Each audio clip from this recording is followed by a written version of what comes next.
হায় বাংলাদেশের এয়ারপোর্ট শেষ কইরা বিমানে উইঠা যখন সে ওই দেশে যায় নামে, বাড়িতে একটু কল দেয়া বলে, হায় মা আমি তো চলে আসছি, কান্না কইরো না, চিন্তা করার কোনো কারণ নাই। 1 বছর 2 বছর চলে যায়, পরিশ্রম করে, বাড়িতে টাকা পাঠায়, সবার কথাই মনে পড়ে, চোখের পানিগুলা ঝরায় ঝরায় একা একা কান্না করে।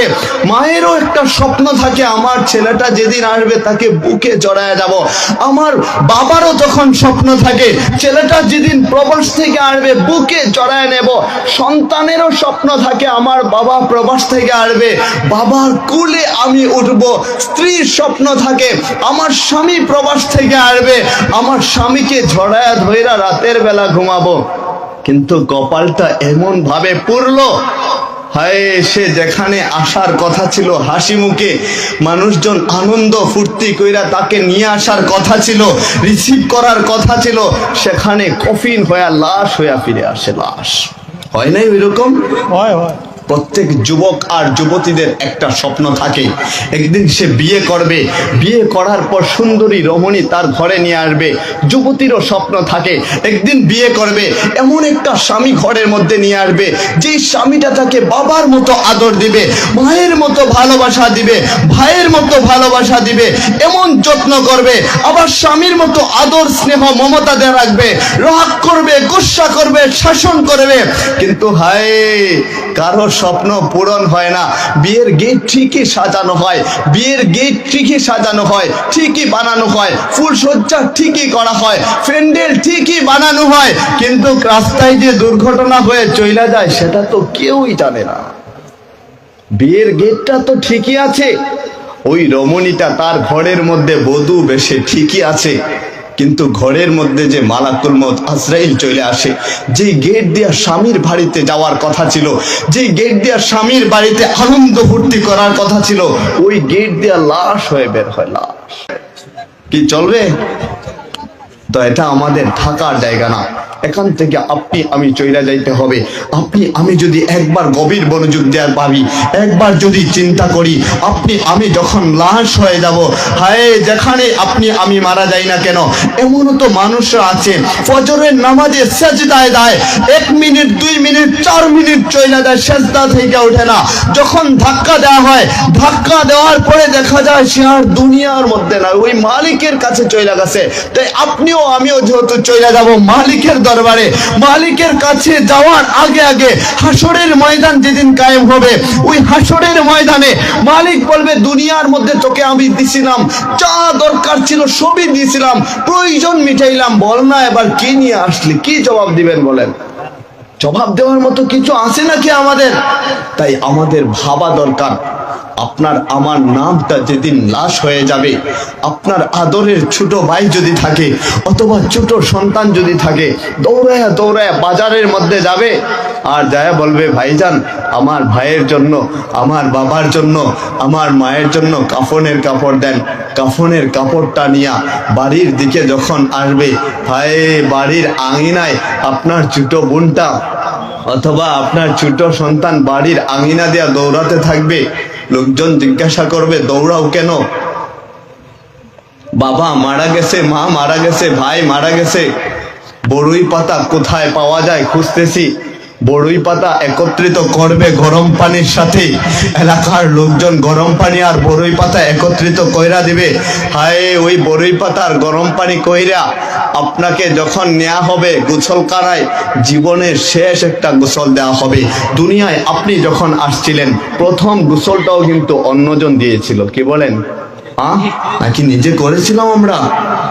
আবার যাওয়ার সময় শেষ গোসলটাও কিন্তু আমাদেরকে অন্যের হাতেই হবে, অন্যের হাতে হবে।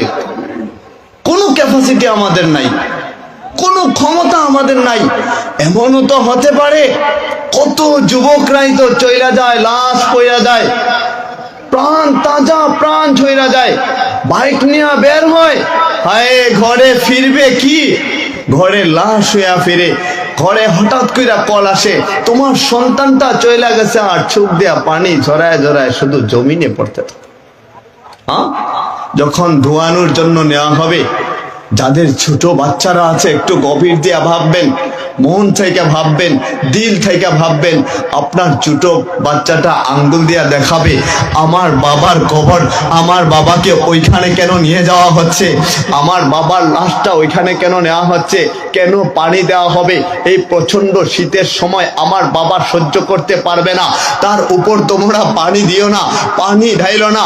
আপনার ছোট বাচ্চাটা এইভাবে কান্না করতে থাকবে, চিৎকার করতে থাকবে।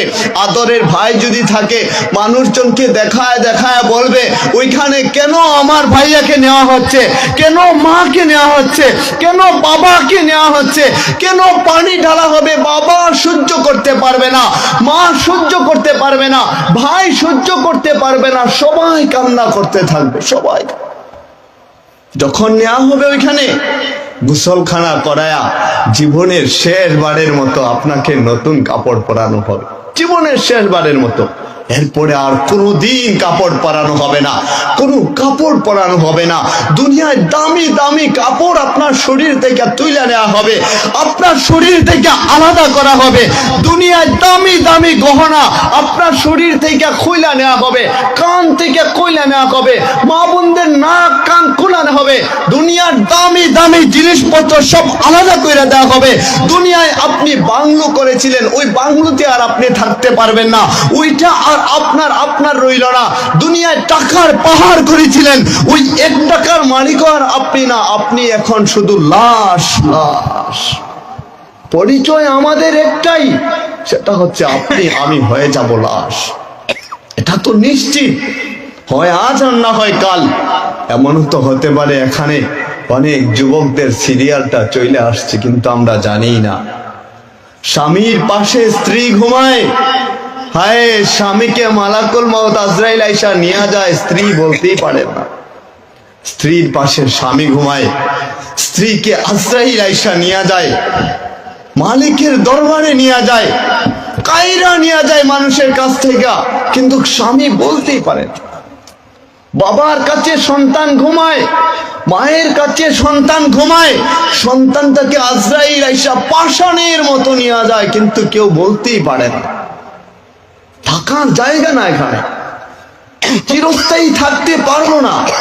আল্লাহ যার জন্য এত কিছুর আয়োজন করছেন, আকাশ দেখেন তো তার জন্যই, জমিন দেখেন তো তার জন্যই, পাহাড় দেখেন তো তার জন্যই, পর্বত দেখেন তো তার জন্যই, নদী দেখেন তো তার জন্যই, নালা দেখেন তো তার জন্যই, ডোবা দেখেন তো তার জন্যই। ওই মুহাম্মাদুর রাসূলুল্লাহ, চিৎকার দিয়ে সকলেই বলুন না সাল্লাল্লাহু আলাইহি ওয়াসাল্লাম, ওই নবীজিও থাকতে পারেন নাই, আপনি আমি কেমন করে থাকবো? হ্যাঁ বলেন, ওই নবীজিও থাকতে পারেন নাই, তিনিই চলে যাইতে হয়েছে। আপনি আমি কেমন করে থাকবো? এটা থাকার জায়গা না আমাদের, চলে যেতে ঠিকই হইবে। ওই লাশটাকে ধোয়াইয়া যখন সাদা কাফনের কাপড়ে মোড়ায়া আপনাকে যেই রুমের মধ্যে মারা গেছিলেন ওই রুমের মধ্যে নিয়ে আসা হবে, আর মানুষজন কান্না কাটি শুরু করে দিবে। আপনার মা যদি বাইচা থাকে, মা লাশের পাশে আসবে, চিৎকার দিয়ে কান্না করতে থাকবে, আমার বাবাজিটাকে কোথায় নিয়ে যাচ্ছ? বাবাজি কেন কথা বলে না? আপনার বাবা লাশের পাশে আসবে, কান্না করতে থাকবে, কিন্তু আপনি এতটাই নিষ্ঠুর হবেন, কোনো কথা বলবেন না, কোনো সাড়া নাই, শব্দ নাই, আর সবাই শুধু কান্না করবে আর বলতে থাকবে লাশ লাশ লাশ। মোড়ানো হবে কাফনের কাপড়ে। কত টাকার কাফনের কাপড়? হীরা দিয়া বানায় নাকি ওইটা, নাকি স্বর্ণ দিয়া বানায়, রৌপ্য দিয়া বানায়? কিছুই তো না, সামান্য কাফনের কাপড়। সর্বোচ্চ আপনাকে বিদায় জানানোর সময় 1000-2000 টাকার মতো খরচ হবে, বেশি না। নাকি এমন যে কাফনের কাপড়ে পকেট রাখা হয় আর ওইটাতে সম্পত্তি দিয়ে দেওয়া হয়, কবরে কাজে লাগবে, হাসরে কাজে লাগবে, ওই রকম নাকি? কান্না করতে থাকবে। আপনার আদরের ছোট বাচ্চা যদি থাকে, ওই বাচ্চাটা আপনার পাশে আসবে। এমনও তো আমি দেখেছি, ছোট বাচ্চাটা বাবার লাশের পাশে আইসা মাকে জিজ্ঞাসা করে, মা আমার বাবা কেন কথা বলছে না, বাবার কোনো শব্দ নাই কেন, বাবা আমাকে আম্মু বইলা ডাকে না কেন? এমনও ছোট বাচ্চা আছে, বাবা যখন মারা যায় ওই ছোট বাচ্চাটা বাবার লাশটাকে জড়ায় ধরে আর বাবার সাথে কথা বলতে থাকে। বাবা এত নিষ্ঠুর হয়ে যায়, কোনো কথার জবাব দেয় না, কোনো জবাব নাই। ছোট বাচ্চাটা যখন মাকে জিজ্ঞাসা করে, মা আমার বাবা কেন কথা বলে না, জিজ্ঞাসা করতে দেরি মায়ের চোখ দিয়া অশ্রু জড়ায় জমিনে পড়তে দেরি হয় না, জমিনে অশ্রু ঝরায় যায়। আপনার আদরের ভাইটা লাশের পাশে আসবে, একটু পর পর আইসা কাফনের কাপড়টা কইলা শুধু মুখটা দেখতে থাকবে। দেখি না বাইকে শেষ বিদায় দেই না, একটু পরে মসজিদের মাইক থেকে আলান আসবে, অমুকের জানাজার আর মাত্র 20 মিনিট 10 মিনিট সময় বাকি আছে, যারা জানাজায় শরিক হবেন অমুক ঈদগাহে বা মসজিদে অমুক মাঠে চলে আসেন। হায়, এই সংবাদটা আপনার মায়ের কানের মধ্যে যখন যায়, বাবার কানের মধ্যে যখন যায়, ভাইয়ের কানের মধ্যে যখন যায়, আদরের স্ত্রীর কানের মধ্যে যখন যায়, সন্তানের কানের মধ্যে যখন যায়, এই আলানটা শুনতে দেরি, চিৎকার দিয়ে কান্না করতে দেরি করে না। এলান যখন দিয়ে দেয়, একটু পরে লোকজনে একটা খাটিয়া নিয়ে আসে, তাদের কাঁধের উপর উঠায়া 4 পাওয়ালা একটা বাহন নিয়ে আসে, এমন একটা বাহন যে বাহনের মধ্যে মানুষ কোনোদিন উঠে নাই, জীবনে একবার উঠবে, তাও নিজে উঠতে পারবে না, মানুষজন তাকে উঠাবে ওই বাহনে। ওই বাহনের নাম কি? চিৎকার দিয়ে বলেন না, ওই বাহনের নাম কি? সামনে পিছনে ডানে বামে সবাই বলেন, ওইটার নাম কি? খাটিয়া। হ্যাঁ, পালকি, খাটিয়া, যে যাই বলেন, ওই বাহনটা নিয়ে যখন আসা হবে, মা দরজার মধ্যে দাঁড়ায় থাকবে আর তাকায় দেখবে। ওই বাহনটা যখন দেখবে, মায়ের চোখের অশ্রুগুলা জমিনে জড়ায় পড়বে। বাবা যখন ওই বাহনটা দেখবে, বাবার চোখের অশ্রুগুলা জমিনে জড়ায় পড়বে। মা চিৎকার দিয়ে বলতে থাকবে, এই বাহন কেন নিয়ে আসছো? এই বাহন দিয়ে তোমরা কি করবা? আমার সন্তানটা একা কোনোদিন থাকে নাই, আমাকে না পাইলে সন্তান খাবার খায় না, ওই কবরে একা তোমরা কেমন ভাবে রাইখা আসতে পারো? এত নিষ্ঠুর তোমরা কিভাবে হয়ে গেলা? মা কান্না করবে, বাবা কান্না করবে, কিন্তু তাদেরকে ধাক্কা দিয়া আলাদা রুমে সরায়া আপনার আমার ওই কাফনের কাপড় সহ লাশটাকে ওই বাহনের উপর তোলা হবে। নিষ্ঠুর হয়ে যাবে মানুষজন। বাহনের উপর তুইলা 4 পাওয়ালা বাহন, 4 জন তো থাকবেই, আরো কয়েকজনও থাকবে। ওইখানের মধ্যে যখন কাঁধের উপর উঠায়া উঠায়া মাঠের দিকে নেওয়া হবে, হায় মানুষের কান্নার সবারই তো আসবে এরকম। এখানে তো এমনও সন্তান আছেন, বাবার লাশটাকে নিজে কাঁধে কইরা কইরা ওই কবরে নামাইছেন। আছেন কেউ এখানে? হ্যাঁ, হয়তো মায়ের লাশটাকে নিজে কবরে নামাইছেন। আপনি আমিও ওই রকম হয়ে যাব। আপনার আমার আদরের বাচ্চাটা আপনাকে আমাকে ওই কাঁধে কইরা কইরা কবরের মধ্যে নামাবে আর চিৎকার দিয়ে কান্না করবে। এটা থাকার জায়গা না।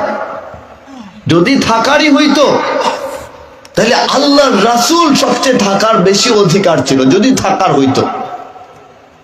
ওমা তাদরি নাফসুম বিআইয়ি আরদিন তামুত, আমাদের কার মৃত্যুটা কখন কোথায় কিভাবে হবে সেটা পৃথিবীর কারো জানা নাই, শুধু একজন জানেন। সকলেই বলুন না তিনি কে?